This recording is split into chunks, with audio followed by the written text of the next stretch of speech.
दाइ एकछिन मोबाइल ओ दादा एकछिन हजुर अलिकति पछाडि आइदिनु प्लिज।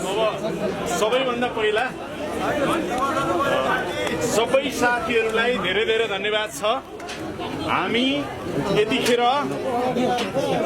नेपाल सरकारको तर्फबाट राष्ट्रिय स्वतन्त्र पार्टीको कार्यालयमा निर्वाचनको लागि वातावरण बनाउनको लागि यहाँ आएका छौँ र मलाई खास गरेर पार्टीमा चाहिँ यहाँहरूले एकचोटि घन्टी बजाइदिन आग्रह गर्नुभएकोले म के निवेदन गर्न चाहन्छु भने मैले अहिले बजाउने घन्टी चाहिँ फागुन 21 गतेको निर्वाचनको लागि यो घन्टी बजाउँदैछु है।